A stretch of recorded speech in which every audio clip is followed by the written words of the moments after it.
Once upon a time, in a world not entirely dissimilar to our own, a fateful encounter would lead to a spectacular adventure that would uncover the genesis of a magical land called Narnia.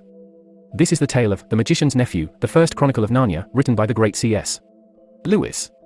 In the sleepy streets of London, during the final years of the 19th century, lived a young boy named Diggory Kirk. Alongside his newfound friend, Polly Plummer, they embarked upon a thrilling escapade, guided by the curious whims of fate. Their journey would take them beyond the confines of their own world, the places where the very fabric of existence would unravel, and where the powers of creation and destruction were entwined in an eternal dance. The story began in the attics of their terraced homes, where the children discovered a hidden passage connecting their two houses.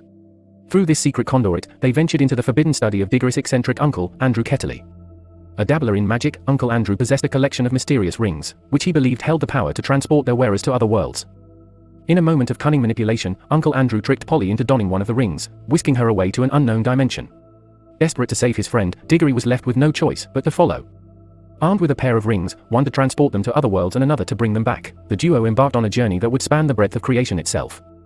Their first destination was a desolate place known as the Wood Between the Worlds, a seemingly infinite forest of lush greenery and tranquil pools.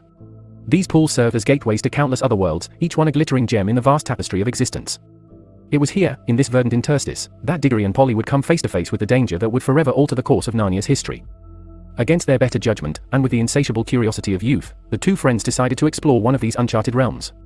They soon found themselves in the decaying world of Charn, a once majestic kingdom now reduced to a desolate wasteland by the ravages of time and the hubris of its rulers. Amidst the crumbling ruins of a grand palace, they discovered an enchanted bell and hammer. Unable to resist the allure of the unknown, Diggory struck the bell, unwittingly awakening the last queen of Charn, Jadis.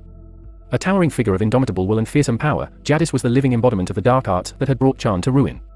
Ensnared by her enchanting beauty and entranced by her commanding presence, Diggory and Polly found themselves at the mercy of the sorceress. Jadis, seeking to escape her dying world, forced the children to transport her back to London using the magic rings. In the heart of the bustling city, Jadis wrought chaos and confusion, her powers far surpassing anything the denizens of this world had ever seen. Realizing the grave mistake they had made, Diggory and Polly endeavored to return Jadis to her own world.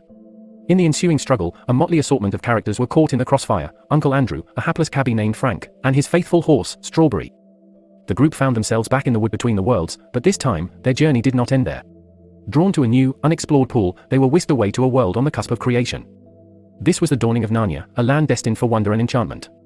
There, in the twilight of its birth, they witnessed the majestic figure of Aslan, the great lion, who would come to shape the destiny of this nascent world.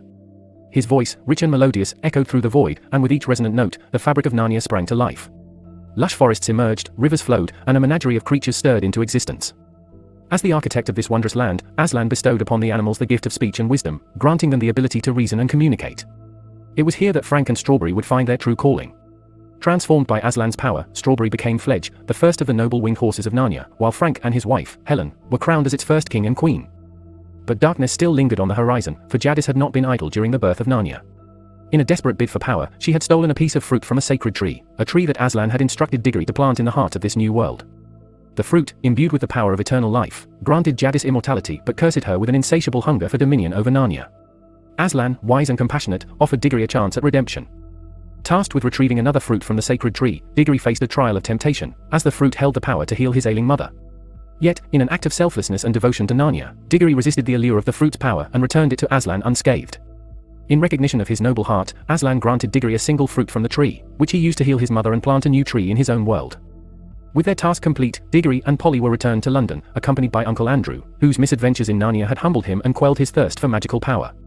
They were left with the knowledge of a world beyond their own, where the seeds of their actions had blossomed into a tapestry of magic and wonder, leaving an indelible mark on the realm of Narnia. As for Jadis, she would slumber for centuries, her power growing and her heart hardening.